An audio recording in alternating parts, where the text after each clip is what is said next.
کوئی سجدے میں جا رہا ہے نہیں برابر ہے. السلام علیکم ورحمۃ اللہ وبرکاتہ.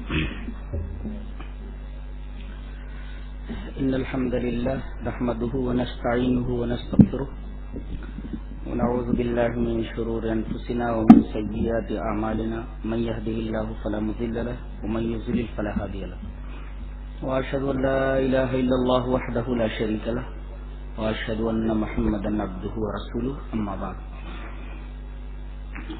بسم الله الرحمن الرحيم. يا أيها الذين آمنوا اتقوا الله حق تقاته ولا تموتن إلا وأنتم مسلمون. يا أيها الناس اتقوا ربكم الذي خلقكم من نفس واحدة وخلق منها زوجها وبث منهما رجالا كثيرا ونساء واتقوا الله الذي تساءلون به والأرحام إن الله كان عليكم رقيبا. يا أيها الذين آمنوا اتقوا الله وقولوا قولا سديدا يصلح لكم أعمالكم ويغفر لكم ذنوبكم ومن يطع الله ورسوله فقد فاز فوزا عظيما. أعوذ بالله من الشيطان الرجيم. بسم الله الرحمن الرحيم. يا أيها الذين آمنوا أطيعوا الله وأطيعوا الرسول ولا تبطلوا أعمالكم. اس مبارک نشست کے صدر محترم معزز علماء کرام، محترم بزرگوں، نوجوان بھائیوں، پیارے بچوں، پردہ نشین ماں اور بہن، بلا کسی تمہید کے میں اپنے موضوع پر آ رہا ہوں. اس امت میں مجتہدین کی دو قسمیں. المجتہدون فی هذه الامة نوعان لا ثالث له. اس امت میں مجتہدین کی دو قسمیں، تیسری کوئی قسم نہیں. پہلی قسم ہے مجتہدو اہل الحدیث اور دوسری قسم ہے مجتہدو اہل الرائے. پہلی قسم ہے اہل الحدیث کے فقہا، اہل الحدیث کے مجتہدین، اور دوسری قسم ہے یہ قیاس کے رگڑنے والے اہل الرائے، جن کو اپنے قیاسات کے اوپر بڑا فخر ہے، بڑا ناز ہے، ان کے مجتہدین.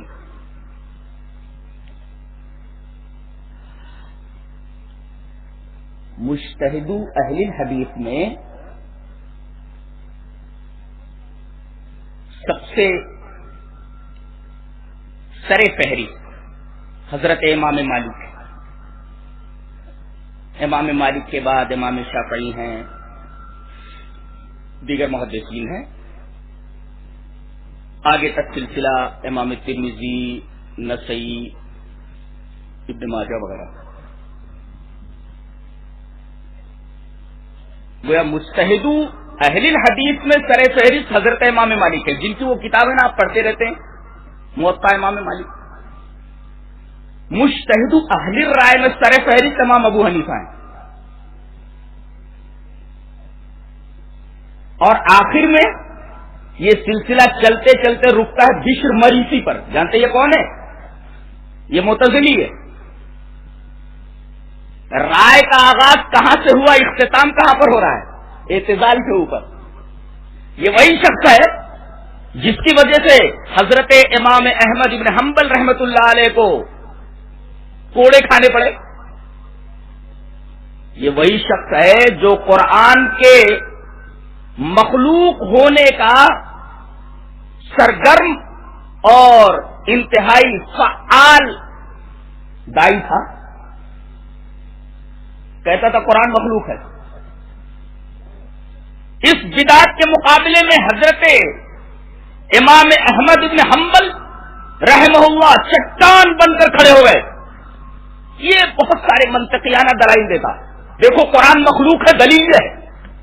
قرآن مخلوق ہے، دلیل یہ ہے.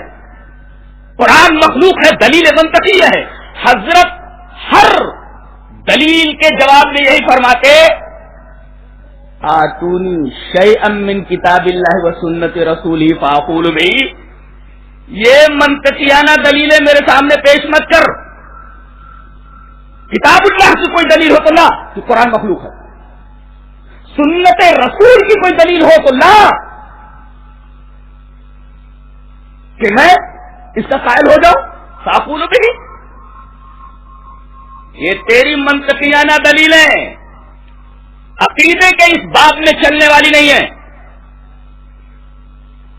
میں یہاں رک کر کے ایک بات بولنا چاہتا ہوں کہ جہاں بھی اس شریعت مطہرہ میں فتنے اٹھے، ہر فتنے کے مقابلے میں اللہ تبارک و تعالی نے اہل حق کو کھڑا کیا تاکہ اس فتنے کی سرکوبی کرے۔ تاریخ اٹھا کر کے دیکھ لیجیے، کوئی ایسا فتنہ نہیں اٹھا جس کی سرکوبی کے لیے اہل حق میں سے کوئی مجاہد، کوئی داعی نہ کھڑا ہوا ہو۔ حضرت امام مالک رحمہ اللہ جانتے ہیں، یہ مقلدوں کا مسئلہ ہے کہ اگر کوئی جبری طلاق ہو جائے تو طلاق واقع ہو جاتی ہے۔ مثلا شادی ہو گئی، نکاح پڑھا دیا گیا، کچھ انبن ہو گئی، دولہے کو پکڑ لیا گیا، چل طلاق دے، لڑکی تیرے گھر نہیں جائے گی۔ اب جبرن اس سے طلاق لے لی جائے، ڈر کے مارے دولہا بول دے میں نے طلاق دیا، تو جبری طلاق واقع ہوئی کہ نہیں؟ مقلدوں کے نزدیک ہو جاتی ہے۔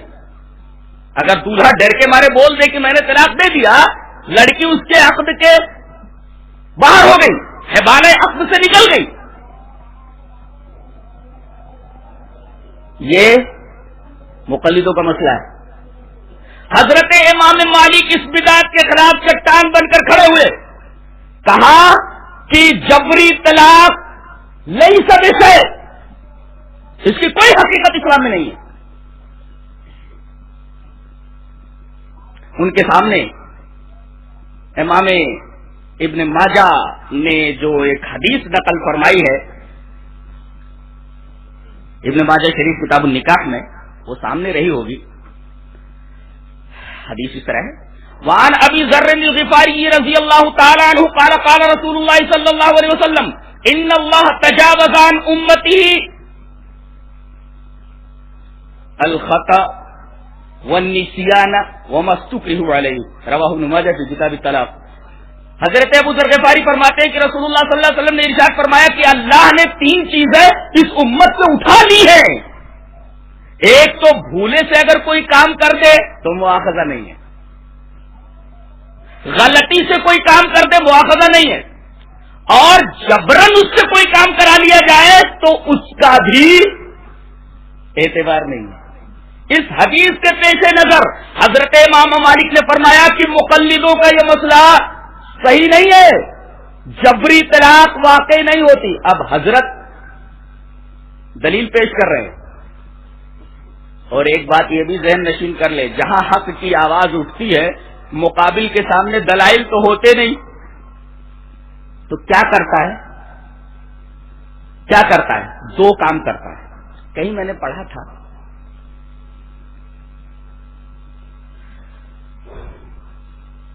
نئے دور میں گالیاں، آگے سائن آف انٹروگیشن، نئے دور میں گالیاں کسے کہیں؟ جواب دیتا ہے تمام دلائل کے خاتمے کا اعلان۔ سامنے والا گالیاں بکنے لگے، اس کا مطلب ہے کہ اس کے بعد دلائل لے رہے گے، اور جب گالیاں دیتے دیتے تھک جاتا تو ڈنڈا اٹھاتا ہے، ڈنڈے سے منوانے کی کوشش کرتا ہے۔ ارے ڈنڈے سے اور گالیوں سے بدن کو تو جھکایا جا سکتا ہے، اعضاء و جوارح کو تو قائل کیا جا سکتا ہے، دل اور دماغ کو کیسے قائل کیا جا سکتا ہے؟ That is impossible. آپ قائل نہیں کر سکتے دل اور دماغ کو۔ یہیں سے یہ نقطہ نکلا کہ اسلام زور زبردستی سے نہیں پھیلا ہے، شمشیر کے بل پر نہیں پھیلا ہے، اس لیے کہ ایمانیات کا تعلق، توحید کا تعلق دل سے ہے۔ تلوار سے اعضاء کو جھکایا جا سکتا ہے، دل کو نہیں، اور مطلوب تو قلب ہے۔ لہذا یہ کہنا کہ اسلام بزور شمشیر پھیلا ہے ایک انتہائی خطرناک اور غلیظ پروپیگنڈا ہے۔ تاریخی حقائق جس کی تائید نہیں کرتے، جس کے پیچھے کوئی مستحکم بنیاد نہیں ہے، جس کے پیچھے کوئی ٹھوس دلیل نہیں ہے، تو حضرت امام مالک کو پہلے گالیاں دی گئی، حضرت کے اوپر گالیاں اثر انداز نہیں ہوئی تو ڈنڈا اٹھا لیا گیا، حضرت کے منہ پر کالک لگا کر کے گدھے پر چڑھا کر کے پورے شہر میں گھمایا جانے لگا۔ حضرت گدھے پر بیٹھے ہوئے ہیں، منہ پر کالک لگی ہوئی ہے، جہاں بھیڑ دکھائی دیتی وہاں گدھے کو روک دیا جاتا۔ حضرت گدھے پر سے اتر آتے، کہتے لوگوں جو جانتا ہے وہ تو جانتا ہی ہے، جو نہیں جانتا وہ جان لے کہ میں مالک ابن انس ہوں اور بولتا ہوں ان طلاق المکرہ لیس بشیء، جبری طلاق کا اسلام کے اندر کوئی اعتبار نہیں ہے۔ میں بولتا ہوں جو جانتا ہے وہ تو جانتا ہی ہے، جو نہیں جانتا وہ جان لے کہ میں مالک ابن انس ہوں اور بولتا ہوں کہ جبری طلاق کوئی چیز نہیں، اسلام میں اس کا کوئی اعتبار نہیں۔ تو میں یہ کہہ رہا تھا کہ جہاں بھی کوئی فتنہ اٹھا اہل حق کھڑے ہو گئے تو مجتہد اہل الحدیث کی ابتدا امام مالک سے ہوتی ہے، آگے محدثین کا ایک لمبا سلسلہ ہے، اور مجتہد اہل رائے کا آغاز ہوتا ہے امام ابو حنیفہ سے رحمہ اللہ، اور اختتام ہوتا ہے بشر مریسی پر، پھر یہ سلسلہ پتہ نہیں کہاں تک جاتا ہے۔ ایک نقطہ یہاں اور بھی بتا دوں کہ یہ جو چاروں فقہا ہیں نا، چاروں فقہا حضرت امام مالک، حضرت امام شافعی، حضرت امام احمد بن حنبل، حضرت امام ابو حنیفہ، یہ چاروں کے چاروں فقہا یہ عقائد میں متحد ہیں، چاروں ائمہ کے عقائد ایک ہیں۔ پھر سے بولتا ہوں، یہ چاروں فقہا، یہ چاروں امام عقیدے کے اعتبار سے ایک ہیں، عقائد میں متفق ہیں۔ آگے چل کر کے ان کے جو ماننے والے ہیں وہ الگ الگ ہو گئے، مالکیہ اور شوافی یہ عقائد میں اشعری ہو گئے، اور امام ابو حنیفہ کے ماننے والے، آپ کی پیروی کرنے والے آگے چل کر ماتوریدی ہو گئے، تو حنفی کہا رہے گئے۔ عقائد میں چاروں امام متفق ہیں، جو عقیدہ امام مالک کا ہے وہی عقیدہ امام شافعی کا ہے، جو عقیدہ امام شافعی کا ہے وہی احمد بن حنبل کا ہے، جو عقیدہ امام احمد بن حنبل کا ہے وہی عقیدہ امام ابو حنیفہ کا ہے۔ لیکن ان کی تقلید کا دعویٰ کرنے والے یہ جو احناف ہیں یہ عقائد میں ماتوریدی ہے۔ میں بھی جدہ گیا تھا تو ہمارے ایک دوست ایک لطیفہ سنانے لگے، کہنے لگے کہ ایک دیوبندی آیا تھا چندہ وصولنے کے لیے، اور اس نے کہا کہ بھائی ہمارے یہاں مدرسہ چل رہا ہے اور تعاون کا ہاتھ بڑھائیے، لازم مساعدہ، مدد کیجیے کچھ۔ کہا کہ ذرا آپ اپنے عقائد کا تعارف کرائیے، تو عقیدے کا تعارف کرانے لگا۔ مسلم دینن، دین کے اعتبار سے تو میں مسلمان ہوں، تقدم آگے بڑھ۔ ماتوریدی عقیدتن، عقیدے میں ماتوریدی ہوں، چشتی سلوکن، سلوک میں چشتی ہوں، صوفی مشربن، کہ خلاف خلاف مشرک نتیجتن، مسلم دینن، ماتوریدی عقیدتن، چشتی سلوکن، صوفی مشربن، لہذا خلاف خلاف کہا مشرک نتیجتن۔ تو یہ عقیدے میں ماتوریدی ہے۔ امام ابو حنیفہ رحمۃ اللہ علیہ تو تین ائمہ کے ساتھ ہیں، جو اور ائمہ کا مسلک ہے عقیدے کے باب میں وہی حضرت امام ابو حنیفہ رحمۃ اللہ علیہ کا ہے، یہ بات آپ ذہن نشین کر لیں۔ ہاں، احکام کے باب میں امام ابو حنیفہ ایک طرف ہے اور تین امام ایک طرف ہیں۔ بتائیے کثرت کس طرف ہے؟ حالانکہ حق کی بنیاد کثرت اور قلت نہیں، حق کی بنیاد دلائل ہوتے ہیں۔ اگر دنیا میں ایک ہی آدمی دلائل اپنے موقف کے اوپر رکھتا ہے تو دنیا میں وہی اکیلا حق پر ہے، پوری دنیا گمراہ ہے. سمجھ لیجیے آپ، ہم تعداد میں زیادہ اس وجہ سے حق پر ہیں، ہماری کثرت ہے اس وجہ سے ہم حق پر ہیں. حق کی بنیاد قلت اور کثرت نہیں، حق کی بنیاد دلائل ہوتے ہیں. آپ کے پاس دلائل کیا ہے؟ تو عقیدے میں چاروں ائمہ ایک، آگے چل کر کے احناف عقیدے میں ماتریدی ہو گئے، عقیدے میں یہ حنفی نہیں ہے. پھر امام ابو حنیفہ کی تقلید کے دعوے کا کیا مطلب ہے؟ اچھی طرح سمجھ لیجئے کہ وہ نام کے مقلد ہیں. وہ امام ابو حنیفہ کی تقلید عقیدے کے باب میں نہیں کرتے. اور ایک نقطہ اور بتا دوں، ایک کتاب پڑھائی جاتی ہے شرح العقیدۃ الطحاویہ، امام طحاوی یہ بھی حنفی ہے، اس کی شرح کرنے والا اس کے جو شارح ہے ابن ابی العز وہ بھی حنفی ہے. عقیدہ طحاویہ، عقیدے کے مسائل لکھنے والا امام طحاوی حنفی ہے، اس کتاب کی شرح کرنے والا شارح ابن ابی العز وہ بھی حنفی ہے. اور شرح العقیدۃ الطحاویہ یہ اہل حدیثوں کیا پڑھائی جاتی ہے، اور کہتے ہیں کہ اس میں جتنے بھی عقیدے بیان کیے گئے ہیں اکثر عقیدے کے خلاف ہندوستان کے مقلدین ہیں. تو ہم کیسے مان لیں کہ یہ عقیدے میں حنفی ہیں؟ عقیدے میں تو ماتریدی ہیں. ہاں احکام میں چل کر کے امام ابو حنیفہ ایک طرف ہے اور 3 امام ایک طرف ہیں. یہ بات اگر ذہن نشین ہو گئی تو ایک اور بنیادی بات بتا دوں، اس کے بعد پھر آگے بڑھتا ہوں. دیکھو 4 ادوار گزرے اس شریعت کے اوپر، 4 ادوار صحابہ کرام کے بعد. ایک دور رہا ہے تاصیلی، ایک دور رہا ہے تفریعی، اور ایک دور رہا ہے استشہادی، اور ایک دور رہا ہے تخریجی. بات سمجھ میں آ رہی ہے؟ یہ دور تاصیلی کا کیا مطلب ہے؟ یہ نام کے مجتہدین یا حقیقت میں کچھ حقیقی مجتہدین تھے، انہوں نے کچھ اصول بنائے. ایک دور تو اصول بنانے کا اس کو دور تاصیلی بولتے. آگے چل کر کے دوسرا دور آیا، ان اصولوں کی روشنی میں مسائل بہت سارے نکالے گئے. اگر آپ کو دیکھنا ہے تو آپ اصول فقہ کی کتابیں دیکھیے، آپ کو پتہ چلے گا کہ ایک اصول رہتا ہے اور اس اصول کے اوپر مسائل کا استخراج ہوتا ہے. تو پہلا دور دور تاصیلی کی، اس میں اصول بنائے گئے، اور دوسرا دور دور تفریعی، ان اصولوں کی روشنی میں مسائل نکالے گئے.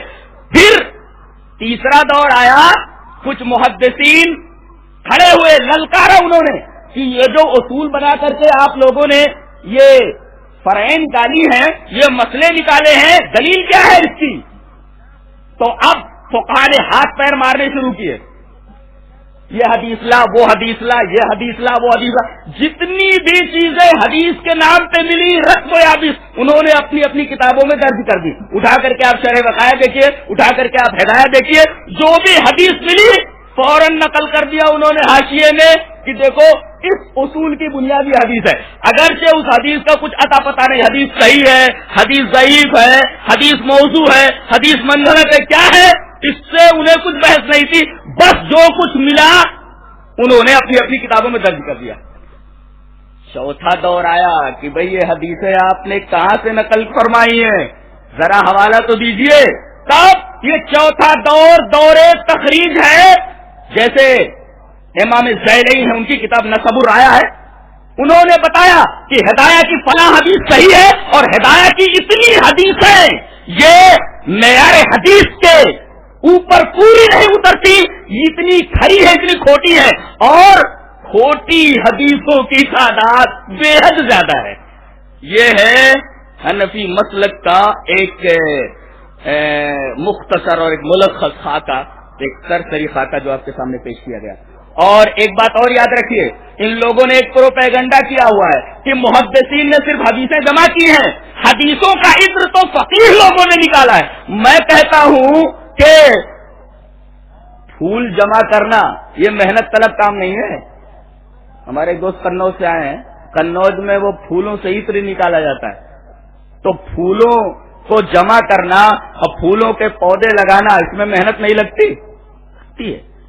پھول سے خوشبو کشید کرنا ٹھیک ہے، وہ بھی ایک محنت طلب کام ہے، لیکن پہلے تو یہ ثابت کیجئے کہ محدثین یہ صرف پھول جمع کرتے تھے، پھولوں کی کیاری لگاتے تھے اور یہ خوشبو نکالنا نہیں جانتے تھے، پہلے یہ تو ثابت کرو.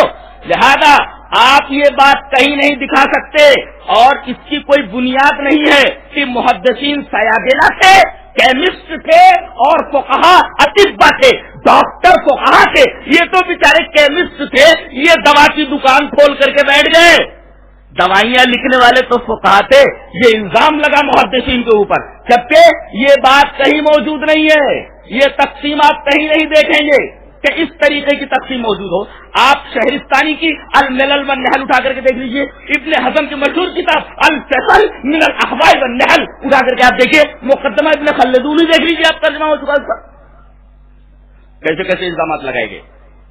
یہ سب اسی تقلید کی دین ہے. اب آ جائیے یہاں، یہ سب اسی تقلید کی دین ہے.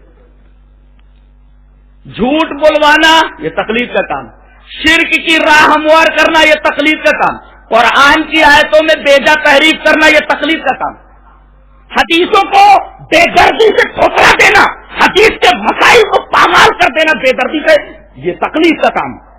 تقلید سے جتنی آفتیں اس شریعت مطہرہ کے اوپر آئی ہے، یہ میرا ذاتی مطالعہ ہی نہیں بلکہ علماء بیٹھے ہوئے ہیں، آپ ان سے پوچھیے کہ اس غلیظ چیز کا شریعت مطہرہ کے اوپر کتنا اثر پڑا ہے.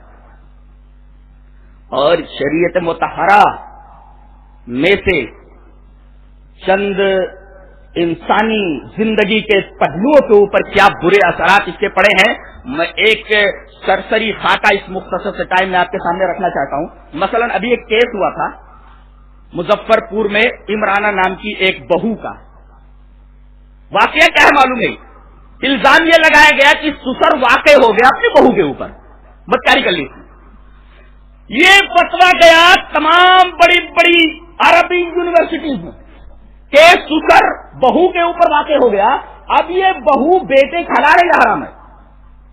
معاشرتی مسئلہ یہ معیشت کا مسئلہ نہیں ہے خالی پیٹ کا، یہ معاشرتی مسئلہ ہے جناب علی. گھر خراب ہو جاتے ہیں اگر حدیث اور قرآن کو مضبوطی سے نہ پکڑا جائے تو گھر خراب ہو جاتے ہیں. گھر دیکھیے، اس مسئلے کا جواب بڑے بڑے مفتیان کرام جنہیں اپنے تفقہ پر بڑا ناز ہے، اور بتاؤں وہ تفقہ فی الدین نہیں ہے، تفقہ فی المذاہب ہے. اللہ اکبر.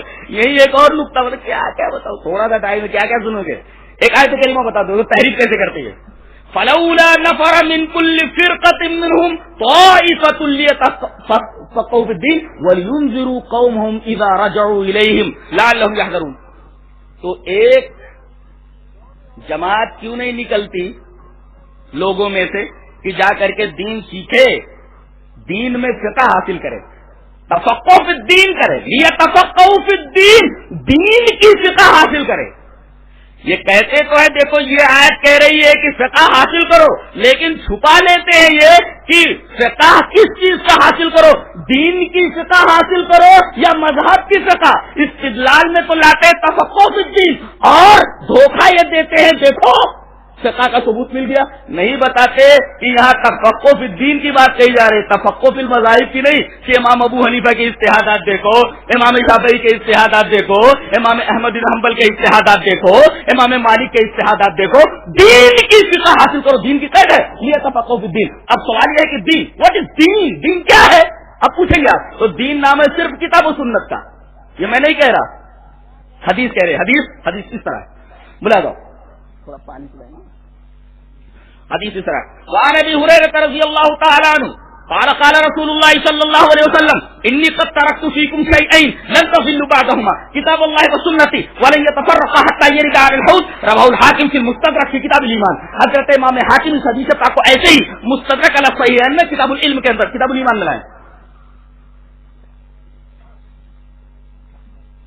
جزاک اللہ. حضرت ابو ہریرہ فرما رہے کہ نبی کریم صلی اللہ علیہ وسلم نے ارشاد فرمایا میں نے تمہارے درمیان دو چیزیں چھوڑ دی ہیں، ان دونوں کو مضبوطی سے پکڑے رہو گے تو کبھی گمراہ نہیں ہوگے. یہ حدیثیں عام طور پر سنتے رہتے ہو، میں ایک نقطہ بتا رہا ہوں، ایک گہرا نقطہ. کہتے دیکھو اہل حدیث بولتے ہیں کہ دو ہی چیزیں لینا ہے، قرآن اور حدیث. دیکھو فقہ کا انکار کر رہے، دیکھو اجماع کا انکار کر رہے. ارے عقل کے اندھے، جب کہہ دیا میں نے کہ میں کتاب اللہ اور سنت سے رسول اللہ کو مانتا ہوں تو یہ کہنا لازم آیا کہ میں فقہ کو بھی مانتا ہوں اور اجماع کو بھی مانتا ہوں. فقاہت کہاں چلی گئی؟ میں فقاہت بتا رہا ہوں. فقاہت کیا ہے؟ اہل حدیث کی فقاہت کیا ہے؟ جب اہل حدیث نے یہ کہہ دیا کہ میں کتاب اللہ کو مانتا ہوں اور سنت رسول کو مانتا ہوں، یہ کہہ دینے سے لازم آیا کہ اہل حدیث فقہ کو بھی مانتا ہے اور اہل حدیث اجماع کو بھی مانتا ہے. کیسے مانتا ہے؟ اس کو ثابت کرنے سے پہلے ایک مثال دے دیتا ہوں. شادی ہوتی ہے تو کیا کرتے؟ وہ پہلے وہ خطبہ پڑھا جاتا ہے نا، سنت ہے پڑھنا، پھر ایجاب و قبول کا معاملہ آتا ہے. لڑکی سے پوچھا جاتا ہے لڑکا تیرے کو چلے؟ چلتا. اور اگر سکوت چپ چاپ رہے تو ایسے نہیں بولتی چلتا، ایسے بولتی چلتا، ایسے نہیں. اور چپ رہی تو اس کا مطلب بھی ہوتا ہے چلتا ہے. سکوت یدل علی الرضا، السکوت یدل علی الرضا. لڑکی کا چپ رہنا یہ رضامندی کی دلیل ہے. منڈی ہلاتے تب تو ہے ٹھیک ہے، اور اگر چپ چاپ رہی تو تب بھی ہوں ہے. اب اسے پوچھا جا رہا ہے لڑکے سے قبول تجھے؟ تو وہ کہتا قبل تو، میں نے قبول کیا. کیا قبول کیا؟ لڑکی کو اپنے عقد میں قبول کیا. بولے ہاں. اب آ گئے دونوں. دوسرے دن لڑکی کہہ رہی ہے ذرا انٹی ڈھیلی کرو. بولے انٹی ڈھیلی کرو؟ ہاں ذرا 1000 روپے دو. بولے وہ کہے کا؟ بولے میں آپ کی بیوی ہوں. بولے میں نے تو صرف کہا قبل تو، میں نے قبول کیا، میں نے پیسے دینے کو کہا ہے. چلے نہیں نا.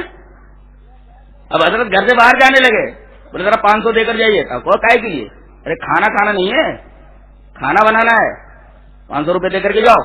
اب وہ کہے کہ میں نے تو صرف کہا قبل تو، میں نے قبول کیا، میں نے تجھے ساڑی کے پیسے دینے کے لیے تھوڑی کہا ہے قبول کیا ہے. میں نے تیرے پیٹ بھرنے کے لیے تھوڑی کہا ہے میں نے قبول کیا. کیا اس کی بات کوئی مانے گا؟ 5 لوگ بٹھائیں گے اور 10 جوتے ماریں گے اس کو کہ تو نے جب کہہ دیا کہ قبل تو میں نے قبول کیا تو اس لفظ کا مطلب اتنا ہی نہیں ہے کہ تو نے اس کو اپنے حوالے عقد میں لیا، اب اس کی تمام ضروریات کی ادائیگی تیرے ذمہ ہے. یہ مطلب ہوا. دوسری مثال، جیسے کوئی کہے کہ آئی ایم این انڈین، میں ہندوستانی ہوں، اور الحمدللہ ہم ہندوستانی ہیں. فخر سے کہو کہ ہم ہندوستانی ہیں. یہ آئی ایم این انڈین، میں ہندوستانی ہوں. تو اب ہندوستانی ہونے کا کیا مطلب ہے؟ یعنی دستور ہند کی جتنی بھی دفعات ہیں، جتنی بھی دھارائیں ہیں، تمام دھاراؤں کے تسلیم کر لینے کا آپ نے اقرار کر لیا. اس کا یہ مطلب نہیں ہے کہ آپ نے قتل کر دیا، قتل کرنے کے بعد آپ کو کھڑا کیا جا رہا ہے کٹہرے کے اندر، اور آپ یہ کہیں یور آنر مجھے علم نہیں تھا کہ دستور ہند کی کسی دھارا کے اندر قتل کی سزا قتل ہے یا عمر قید ہے. یور آنر مجھے علم نہیں تھا. نہیں، کیا بچ جائے گا؟ نہیں. آئی ایم انڈین کہہ دیا تو اس کا مطلب یہ ہے تو دستور ہند کی تمام دفعات کے اندر آپ آئیں گے. زیر دفعہ اتنا، زیر دفعہ اتنا، زیر دفعہ اتنا.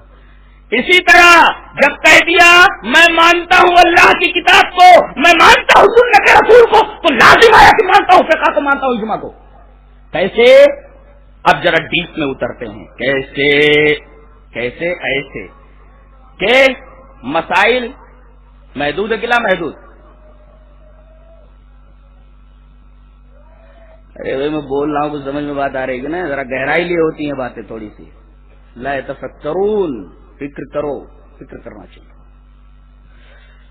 مسائل ہیں لا محدود، ان لمیٹڈ، اور نصوص کیا ہیں؟ محدود. قرآن میں الحمدللہ سے لے کر کے والناس تک آپ گن کر بتا سکتے ہیں کتنی آیتیں ہیں؟ بتا سکتے ہیں. اس کا مطلب ہوا کہ قرآن میں جتنی آیتیں ہیں محدود ہیں. حدیثیں کتنی ہوں گی؟ 2 لاکھ 3 لاکھ 4 لاکھ، بہرحال محدود ہیں. تو نصوص ہیں محدود، مسائل قیامت تک پیش آنے والے ہیں لا محدود. برابر.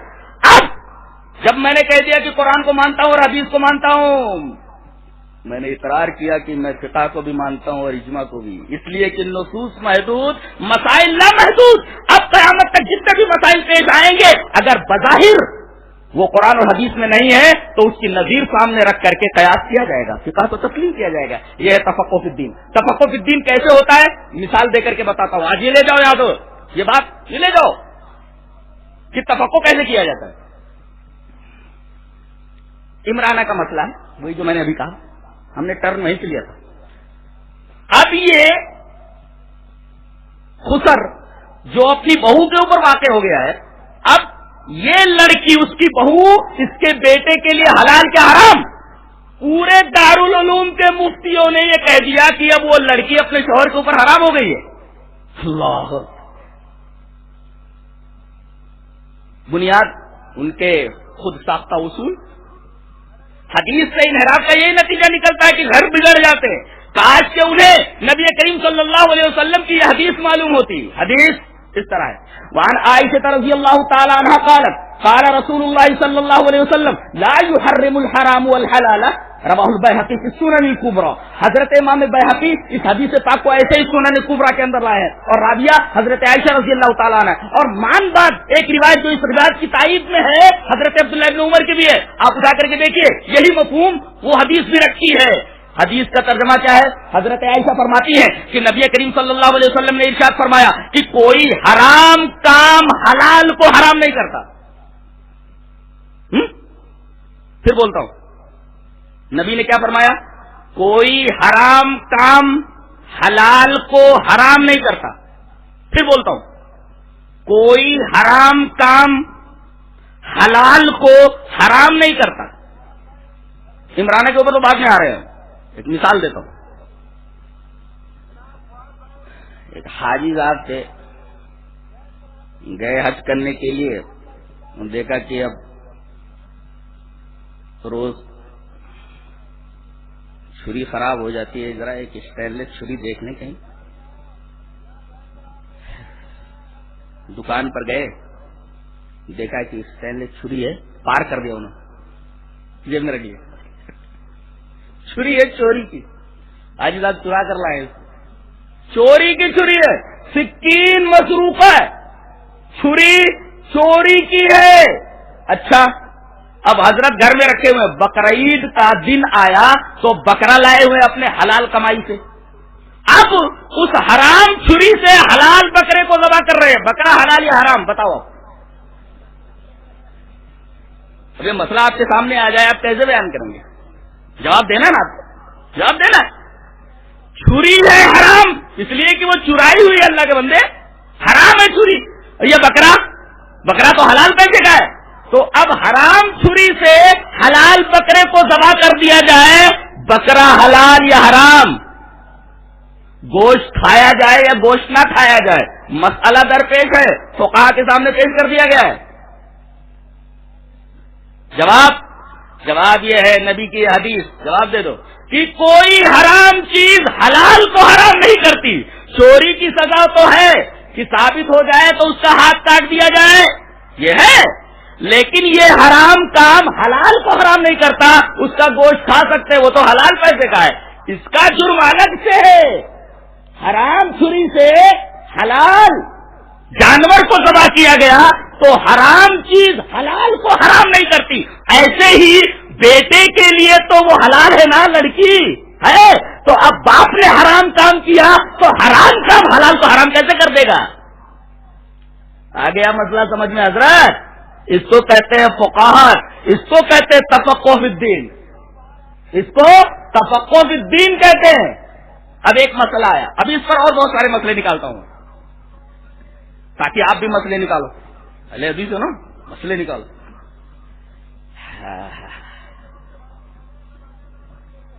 یہ لڑکے بیٹھے دیکھو, بعض ایسا پہنے رہتے ہیں. کیا پہنے رہتے؟ کیا کہتے اس کو, سفاری نہیں کیا, جینس پینٹ بندے. اب تو بیچ جگہ پھاڑ لیتے ہیں. میں نے ایک دم پوچھا یہ کیا ہے؟ بولے اب یہ فیشن ہے. میں نے کہا اچھا ہے, پہلے راستہ کم صاف ہوتا تھا, اب بیچ سے شک ہو گیا, راستہ کو زیادہ ہی صاف کرنے کا ارادہ ہے آپ کا.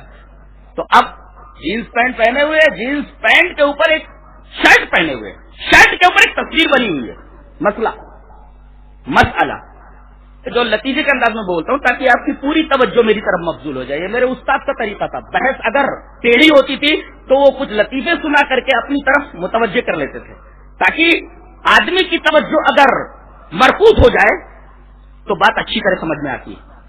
اب جینس پینٹ پہنے ہوئے اور اس کے اوپر جو شرٹ ہے اس کے اوپر تصویر بنی ہوئی ہے، نماز پڑھ لیا اس نے، نماز صحیح ہے یا صحیح نہیں ہے؟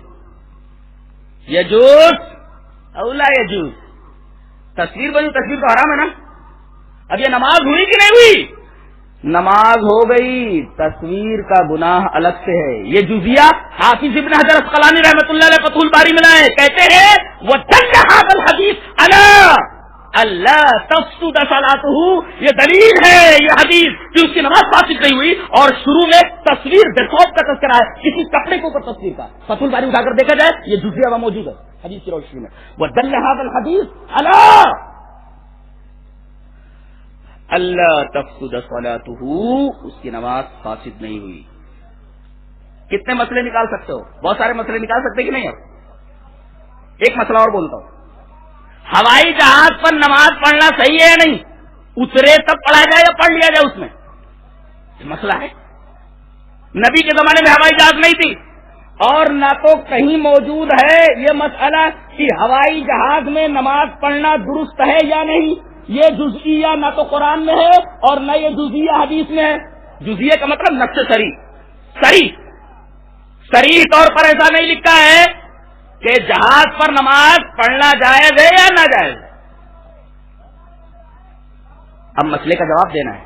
اب پلٹیں گے حدیث کی طرف، نظیر دیکھیں گے اس کی. اب ہمیں ایک حدیث ملتی ہے، مجتہد کا یہی کام ہوتا ہے، نظیر دیکھ لینا. اب آدمی پیچھے مڑتا دیکھتے ایک حدیث تو نظر آ رہی ہے، کون سی حدیث ہے؟ ایک آدمی آیا اور کہا کہ اللہ کے رسول ایک مسئلہ پوچھنا ہے. بولے پوچھو. کہا کہ کشتی پر نماز پڑھنا کیسا؟ اب دیکھو کشتی آ گئی، وہ پانی پر چل رہی ہے، ہوائی جہاز ہوا میں اڑ رہا ہے، دونوں میں کوئی فرق نہیں ہے، نظیر ہے. اے اللہ کے رسول کشتی میں نماز پڑھنا کیسا؟ کشتی میں نماز پڑھ سکتے ہیں کہ نہیں؟ کشتی بھی زمین پر نہیں ہے، ہوا میں ہوائی جہاز ہے وہ بھی زمین پر نہیں ہے. قدر مشترک ایک چیز ہوئی، مقیس علیہ اور مقیس میں ایک اشتراک تو ہوا. الفاظ کہیں گاڑے ہو جا رہے نہیں، میں سمجھا رہا ہوں اس کو. تو ایک چیز تو مشترک ہے کہ وہ بھی زمین پر نہیں اور وہ بھی زمین پر نہیں ہے، وہ ہوا میں ہے اور وہ پانی کے اوپر، دونوں زمین پر نہیں ہے، ایک اشتراک تو ہے. لہذا مقیس علیہ کی طرف نظر کیا گیا تو مقیس یوں سمجھ میں آیا کہ علت تو بظاہر ایک ہی نظر آ رہی ہے، حکم ایک ہو جائے، حرج کیا ہے؟ نبی سے پوچھا گیا کہ اللہ کے رسول کشتی میں نماز پڑھنا کیسا؟ آپ نے فرمایا کہ اگر گرنے کا ڈوبنے کا ڈر نہ ہو تو کھڑے ہو کر پڑھ لو ورنہ بیٹھ کر پڑھ لو. یعنی آپ نے اجازت مرحمت فرمائی کہ کشتی میں نماز پڑھنا درست ہے. سو اس اشتراک کی بنا پر ہوائی جہاز میں نماز پڑھنا درست ہوا. یہ ہے فقہ ہے، اس کو کہتے تفقہ فی الدین. پڑھتے تو یہ آیت ہیں تفقہ فی الدین والی، فلولا نفر من کل فرقۃ منهم طائفۃ لیتفقہوا فی الدین، اور استدلال کرتے ہیں کس بات کا؟ تفقہ فی المذاہب کا، کہ دیکھو تفقہ فی المذاہب کا ثبوت ملا یہاں سے. اچھا بیچ سے دین کو حذف کر دیتے، مذہب کو حذف کر دیتے، صرف تفقہ کی بات کرتے. دیتے ہیں دھوکہ یہ بازیگر کھلا. گویا تقلید کا ایک خراب عنصر یہ بھی ہے، ایک خراب عادت اس کی یہ بھی ہے کہ یہ لوگوں کو جھوٹ بولنا اور دھوکہ دینا بہت سکھاتا ہے. حزب بیان تو بنا ہی دیتی ہے یہ چیز، تکلیف جھوٹ بولو اور کہیں دیکھو کہ حق بات ہو رہی ہے تو اسی دن جلسے رکھ دو کہیں پر، تاکہ کچھ لوگ اگر حق کو قبول کرنے کے لیے آمادہ ہوں تو اس طرف نہ جانے پائیں. اللہ اکبر. حق سے روکنے کی اتنی غریب مثال اور کہیں مل سکتی ہے؟ اس المیے کے اوپر جتنا ماتم کیا جائے کم، اس المیے پر جتنا ماتم کیا جائے کم. مسلمان ایسا کیسے کر سکتا؟ مسلمان ایسا کیسے کر سکتا؟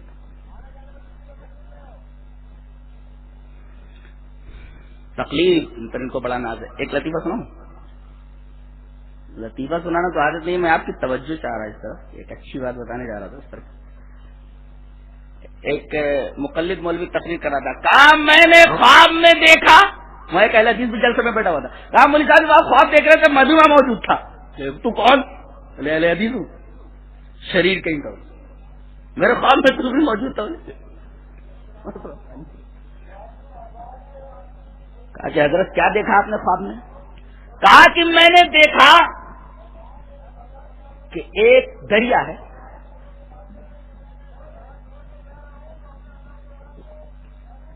دریا ہے تالا تم خیز، لہریں پورا ٹوپ، 4 کشتیاں وہاں کھڑی ہیں اور چاروں کشتیوں پہ ایک ایک ملاح کھڑا ہوا ہے اور چاروں کشتیاں بھری ہوئی لوگوں سے. کہا کہ حضرت صحیح تو کہہ رہا ہوں، میں بھی وہی تھا. بولے تو تھا؟ بولے ہاں. میں پہلے کشتی کے ملاح کے پاس گیا، کہا کہ حضرت آپ کون؟ بولے امام احمد بن حنبل. کہا کہ حضرت اس میں جو لوگ بیٹھے ہوئے ہیں؟ بولے حنبلی ہیں سب. کہا کہ حضرت میں بھی اس پار جانا چاہ رہا تھا. کہا کہ ادھر آ. میرے کان میں کچھ کہہ دیا انہوں نے، میں کشتی سے اتر آیا. پھر میں دوسری کشتی میں گیا، کہا کہ حضرت آپ کون؟ ملاح. بولے میں امام مالک ہوں. بولے یہ کون بیٹھے ہوئے؟ بولے مالک ہی بیٹھے ہوئے سب، مقلد ہے میرے. کہا کہ حضرت میں بھی پار جانا چاہ رہا، بیٹھ جاؤں؟ بولے ادھر. میرے کان میں انہوں نے کچھ کہا، کشتی سے اتر آیا. ایسے ہی چاروں کشتیوں کے چاروں ملاحوں سے ملا بیٹھنے کے لیے. جب میں نے اجازت طلب کی تو انہوں نے میرے کان میں کچھ کہہ دیا. مولوی صاحب جانتے ہو ان چاروں ملاحوں نے میرے کانوں میں کیا کہا؟ کہا کہ یہ مان نہ مان، میں تیرا مہمان والے. میں نے تو منع کیا تھا کہ میری تقلید مت کرنا، میں نے تو منع کر دیا تھا کہ میری تقلید مت کرنا. یہ بلا وجہ میرے پیچھے پڑ کر کے یہاں کشتی میں بیٹھے ہوئے ہیں. ہم چاروں ان کو ڈبونے لے جا رہے، تو اس میں مت بیٹھنا. آگے محمدی جہاز آ رہا ہے، بیٹھ جانا، نکل جانا. ان کو تو ڈبونے لے جا رہے ہیں. اب دلیل ملاحظہ ہو. دلیل پہلے ایک صحابی کی دلیل لیجئے. صحابی کی دلیل. وہ امام صاحب وہ کچھ خطبہ جمعہ میں کچھ بول رہے تھے اور اس کے بعد وہ امیر صاحب نے بھی کچھ، وہ حدیث پوری پڑھ رہا ہوں میں، وہ اثر پورا پڑھ رہا ہوں. اثر اس طرح صاحب فتح المجید وہ اثر اس طرح نقل کیا ہے. قال ابن عباس رضی اللہ تعالی عنہما یوشک ان تنزل علیکم حجارۃ من السماء اقول قال رسول اللہ صلی اللہ علیہ وسلم وتقولون قال ابو بکر وعمر. فتح المجید کے اندر یہ بات موجود ہے. حضرت ابن عباس نے فرمایا کہ قریب ہے کہ تمہارے اوپر آسمان سے پتھر برسے. میں بولتا ہوں کہ رسول نے فرمایا، تم بولتے ہو کہ ابو بکر اور عمر اس طرح کہتے. اللہ اکبر. اس کا مطلب یہ ہوا کہ رسول کا عمل اور قول موجود ہو تو کسی بڑے سے بڑے صحابی کے قول و عمل سے رسول کے قول و عمل کا معارضہ نہیں کیا جا سکتا. اگر کوئی کرے تو یہ پرلے درجے کی بدتمیزی ہے اور پرلے درجے کی جہالت ہے اور پرلے درجے کی بہرائی ہے، پرلے درجے کی پٹائی ہے، پرلے درجے کی بے شرمی ہے، پرلے درجے کی حماقت ہے.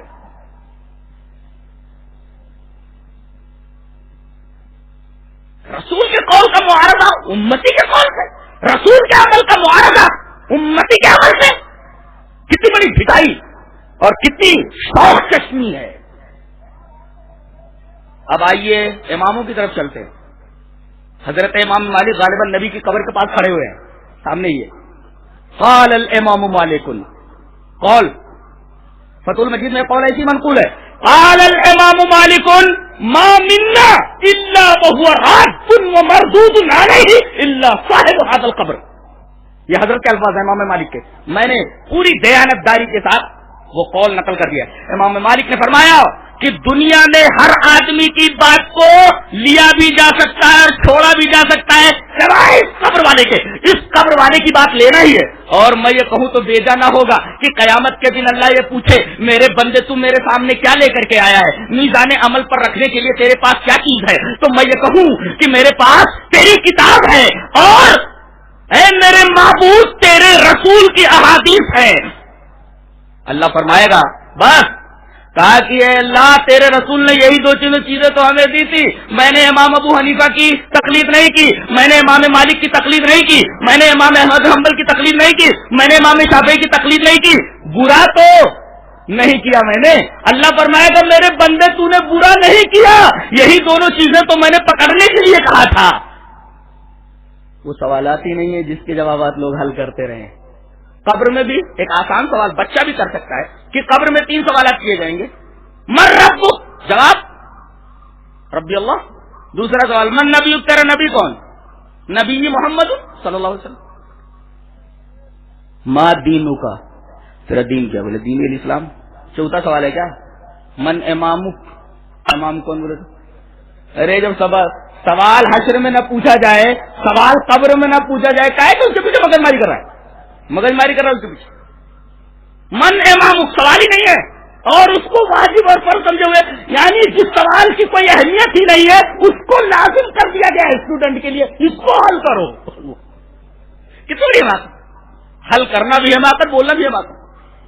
تو حضرت امام مالک فرما رہے کہ دنیا کے ہر آدمی کی بات کو قبول بھی کیا جا سکتا ہے، چھوڑا بھی جا سکتا ہے سوائے اس قبر والے کے. یہ تو حضرت امام مالک کی بات تھی. اب آئیے حضرت امام شافعی کیا فرماتے ہیں، ان کا قول پوری دیانتداری کے ساتھ فتح المجید میں موجود. قال الامام الشافعی رحمہ اللہ اجمعت الامت یا اجمع العلماء على ان من استبانت له سنة عن رسول اللہ صلی اللہ علیہ وسلم لم يكن له ان يدعها لقول احد من الناس. حضرت امام شافعی نے فرمایا کہ اگر کسی شخص کے سامنے سنت رسول واضح ہو کر کے آ جائے کہ یہ سنت رسول ہے تو کسی آدمی کے قول کے مقابلے میں اس کو چھوڑا نہیں جا سکتا. یہ حضرت امام شافعی فرما رہے ہیں، برابر. تو امام شافعی بھی فرما رہے ہیں میرا قول مت لینا اگر نبی کی بات میرے قول کے خلاف آ جائے. امام مالک نے بھی وہی کہا، امام شافعی نے بھی وہی کہا. اچھا بڑے امام صاحب کیا بول رہے ہیں؟ حضرت امام ابو حنیفہ رحمۃ اللہ علیہ وہ کیا بول رہے ہیں؟ میزان کبریٰ شہرانی اٹھا کر دیکھو، شہرانی کی میزان کبریٰ. حضرت امام ابو حنیفہ کا قول وہاں منقول ہے. قول نقل کر دیتا ہوں پوری دیانتداری کے ساتھ کہ وہ حضرت امام ابو حنیفہ کا قول ہے. فرماتے ایاکم والقول فی دین اللہ بالرائے علیکم باتباع السنہ فمن خرج عنہا ضل. میزان کبریٰ شہرانی. حضرت امام ابو حنیفہ نے فرمایا کہ دیکھو دین کے معاملے میں رائے سے بات کہنے سے بچو. ایاکم والقول فی دین اللہ بالرائے، رائے سے دین کے معاملے میں بات کہنے سے بچو. علیکم باتباع السنہ، تمہارے اوپر سنت کی اتباع لازم ہے. فمن خرج عنہا ضل، جو اس کشتی سے نکل کر گمراہ ہو گیا. تو میں نے جو لطیفہ سنایا تو وہ لطیفہ نہیں ہے، وہ حضرت امام ابو حنیفہ رحمۃ اللہ علیہ کو اس قول کی شرح ہے. لطیفہ نہیں ہے، وہ لطیفہ محضہ نہیں ہے، وہ لطیفہ در حقیقت اس قول کی تفسیر ہے. علیکم باتباع السنہ فمن خرج عنہا ضل. یہ کشتی ہے جو اس دریا سے تم کو پار لے جا سکتی ہے. وہ کشتی سنت کی کشتی ہے، وہ سنت حدیث کی کشتی ہے. اس کشتی کو اگر آپ نے چھوڑا تو دیگر کشتیاں تو تمہیں ڈبو ہی دیں گی بیٹے، ڈبو دیتی، اور پھر ایسا ڈبوئیں گی تو نکلے گا بھی نہیں، ساحل تک پہنچے گا بھی نہیں، ڈوب جائے گا، ساحل تک نہیں پہنچ سکتا. یہ حضرت امام ابو حنیفہ کا قول. اب چوتھے امام رہ گئے بیچارے، ان کا بھی قول لے لو تاکہ بات پوری ہو جائے. حضرت امام احمد بن حنبل کا قول فتح المجید میں یوں منقول ہے. عجبت لقومی یعرفون الاسناد وصحته يذهبون الى رأي سفیان ويقول الله تعالى فليحذر الذين يخالفون عن امره ان تصيبهم فتنة او يصيبهم عذاب الیم. کہ مجھے حیرت ہوتی ہے ان لوگوں کے اوپر. عجبت لقومی، ایسے لوگوں کے اوپر مجھے تعجب ہوتا ہے کہ یعرفون الاسناد بصحته یا یعرفون الاسناد وصحته، حدیث کو جان لیتے، سند کو جان لیتے، جانتے کہ حدیث صحیح ہے، سند صحیح ہے، پھر بھی چلے جاتے ہیں سفیان ثوری کی طرف، چلے جاتے ہیں دوسرے فقہا کی طرف. جبکہ اللہ یہ فرماتا ہے کہ ان لوگوں کو ڈرتے رہنا چاہیے جو رسول کی بات کی مخالفت کرتے ہیں کہ کہیں ان کے اوپر کوئی فتنہ نہ آ جائے یا وہ کسی عذاب علیم میں نہ گرفتار ہو جائے. یہ چاروں ائمہ کے قول ایک صحابی کے قول کے ساتھ میں نے پلس کیا ہوا ہے، جس سے یہ ثابت ہوا کہ نبی کریم صلی اللہ علیہ وسلم کے قول و عمل کے مقابلے میں کسی امتی کا قول و عمل نہیں پیش کیا جا سکتا. اگر کوئی ایسا کرے تو بہت بڑا دریدہ دہن، بہت بڑا گستاخ اور بہت بڑا بدمعاش ہے. جی چاہتا ہے ایک حدیث پیش کر دوں. مولانا ٹائم ہے ذرا بتائیے، تھوڑا سا کتنا ٹائم ہے؟ ذرا 20 منٹ پہلے بند کرنا ہے. جی حدیث سناؤں، اس پر ایک لطیفہ سناؤں گا بہت پیارا. حدیث کی شرح میں حدیث اس طرح وان جابر، حدیث پاک پہلے ملاحظہ ہو جسے امام دارمی رحمۃ اللہ علیہ مقدمے ہی کے اندر لائے، شروع میں لائے. حدیث اس طرح ہے، زیادہ ٹائم نہیں لوں گا، بس سن لو تھوڑا. وعن جابر رضی اللہ تعالی عنہ ان عمر بن الخطاب رضی اللہ تعالی عنہ اتى رسول اللہ صلی اللہ علیہ وسلم بنسخة من التوراة فقال يا رسول الله هذه نسخة من التوراة فسكت فجعل يقرأ ووجه رسول الله صلى الله عليه وسلم يتغير فقال ابو بکر ثقلت كالسواكل ما ترى بوجه رسول الله صلى الله عليه وسلم فنظر عمر الى وجه رسول الله صلى الله عليه وسلم فقال اعوذ بالله من غضب الله ومن غضب رسوله رضيت بالله ربا وبالاسلام دينا وبمحمد نبيا فقال رسول الله صلى الله عليه وسلم والذي نفس محمد بيده لو بدا لكم موسى فاتبعتموه وتركتموني لضللتم عن سواء السبيل ولو كان موسى حيا وادرك نبوتي لاتبعني رواه الدارمي. یہ پورے کے پورے الفاظ یہ دارمی شریف سے ہیں, پورے کے پورے الفاظ دارمی کے. حضرت جابر فرماتے ہیں کہ حضرت عمر رضی اللہ تعالیٰ عنہ ایک تورات کا نسخہ لے کر نبی کریم صلی اللہ علیہ وسلم کے پاس آئے تاکہ اللہ کے رسول یہ تورات کا ایک نسخہ ہے. آپ نے دیکھا, خاموش ہو گئے, ہنسا کھاتا. اب جب دیکھا انہوں نے کہ نبی خاموش ہو گئے تو پڑھنے لگے, بجا لے کرو بگن ٹو ریڈ, پڑھنے لگے اسے. اب پڑھتے جا رہے ہیں, ادھر نبی کریم صلی اللہ علیہ وسلم کا چہرہ ہمارے غصے کے سرخ ہوتا جا رہا ہے. مزاج دان نبوت حضرت ابو بکر رضی اللہ تعالیٰ عنہ نے آپ کا چہرہ انور دیکھا, حضرت عمر سے ڈانٹ کر کے کہا شکیلت کا سواکل, ارے رونے والیاں تیرے اوپر روئے, ما ترا بے وجہ رسول اللہ صلی اللہ علیہ وسلم, تو رسول اللہ صلی اللہ علیہ وسلم کا چہرہ مبارک نہیں دیکھ رہا ہے.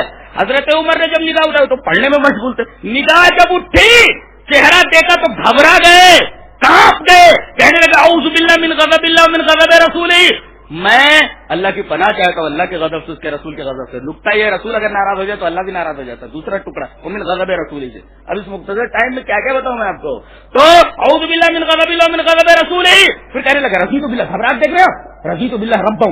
آج ایک حدیث نہیں 50 حدیثوں کو آدمی پیروں تلے روز کر نکل جاتا ہے اور زمین پر شکن نہیں آتی. اور یہاں دیکھیے معمولی سی غلطی ہو گئی ہے, ایمان خطرے میں نظر آ رہا ہے, کانپ رہے وہ. رضیت باللہ ربا وبالاسلام دینا وبمحمد نبیا. نبی کریم صلی اللہ علیہ وسلم نے ان کی گھبراہٹ دیکھی تو تشفی دیتے ہوئے فرمایا عمر خدا کی قسم, اس ذات کی قسم جس کے قبض قدرت میں محمد کی جان ہے, اگر آج موسیٰ بھی آ جائیں اور مجھے چھوڑ کر تم ان کی اتباع کرنے لگو تو گمراہ ہو جاؤ گے. یعنی میری موجودگی میں موسیٰ آ جائے, مجھے چھوڑ کر موسیٰ کی اتباع کرنے لگو تو گمراہ ہو جاؤ گے. یہاں نبی کی بات موجود ہے, دوسروں کی باتیں لے کر کے چل رہے ہیں بیچارے اور حق کے اوپر ہے. اس سے بڑی دیدہ دلیری اور کیا ہو سکتی ہے, اس سے بڑی دیدہ دلیری ہو سکتی ہے. یہاں نبی نے فرمایا میرے پاس موسیٰ آ جائے, اور آپ نے یہ بھی فرمایا کہ اگر موسیٰ بھی میری نبوت پالے تو میری اتباع کے علاوہ چارہ نہیں ہوگا.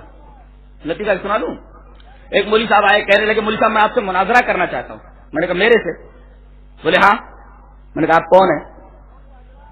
بولے مقلد ہوں میں امام ابو حنیفہ کے. ہاں. میں آپ سے مناظرہ نہیں کرتا. بولے کیوں, مناظرے سے بھاگ رہا ہو؟ میں نے کہا مناظرے سے نہیں بھاگ رہا ہوں بیٹا, مناظرے پر آ جاؤں گا تو میں بھی قاسمی ہوں, چھٹی کا دودھ یاد دلا دیتا. ہاں یاد رکھو, مناظرہ میں دوسری وجہ سے نہیں کرنا چاہ رہا. بولے وہ کیوں, وجہ کیا ہے, سبب کیا ہے؟ میں نے کہا کہ اگر مناظرہ کروں گا تو رسول اللہ صلی اللہ علیہ وسلم کی شان میں گستاخی ہوگی. پھر رسول کی شان میں گستاخی ہوگی اگر آپ مناظرہ کریں گے تو کیسے گستاخی ہوگی؟ میں نے کہا کہ میں اپنے نبی کو لاؤں گا, میں نبی ہوں, نبی کو لاؤں گا. تم میرے نبی کے مقابلے میں کس کو لاؤ گے؟ امام ابو حنیفہ کو. میرے نبی کے مقابلے میں امام ابو حنیفہ کھڑے ہونے کے قابل ہے؟ میں نبی کی بات پیش کروں گا, تم امام ابو حنیفہ کی بات کو پیش کرو گے. اگر میں نبی کے مقابلے میں نبی کو پیش کروں تو میں یہ نبی کی شان میں گستاخی نہیں ہوئی میری, میں تم سے مناظرہ نہیں کروں گا. ہاں اگر یہودی ہو جاؤ, عیسائی ہو جاؤ, تب میں تم سے مناظرے کے لیے تیار ہوں. اس لیے کم سے کم میرے نبی کے مقابلے میں نبی تو لاؤ گے, عیسیٰ کو لاؤ گے, موسیٰ کو لاؤ گے علیہ السلام. یہ تو اس طرح میرے نبی کے مقابلے میں کوئی نبی نہیں کھڑا ہو سکتا. نبی نے خود فرما دیا کہ اگر تم مجھے چھوڑ کر کے میری باتوں کو چھوڑ کر کے تم کسی دوسرے نبی کی اتباع کرنے لگو گے تو گمراہ ہو جاؤ گے. بتائیے آپ, تو نبی کی بات کو چھوڑ کر کے دوسروں کی بات کے اوپر چلنا اور اس کو ایکسپٹ کرنا, اس کو لازم قرار دینا, واجب قرار دینا, کتنی بڑی شوق سے کتنی بڑی ڈٹائی ہے. اللہ تبارک و تعالیٰ ہمیں نیک عمل اور اچھی سمجھ کی توفیق عطا فرمائے. وآخر دعوانا الحمدللہ رب العالمین.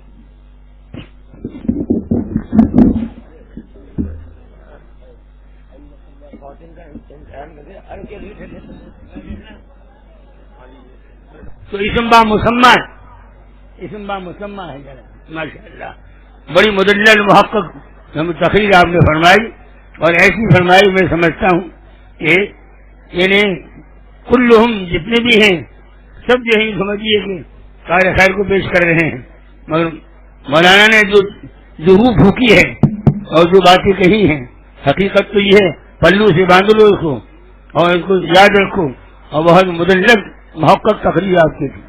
اللہ سبحانہ و تعالی آپ کے علم میں عمر میں سمجھے سب میں ترقی عطا فرما، بارک اللہ فی علمہ عملہ و عمرہ۔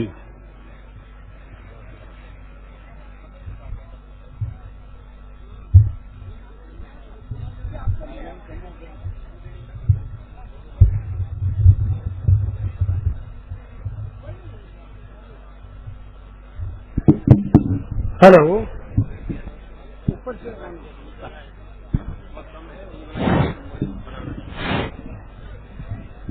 حضرات، آپ حضرات فوری طور پر وضو خانہ کی طرف تشریف لے جائیں، اپنے تمام حاجات سے فری ہو کر فوراً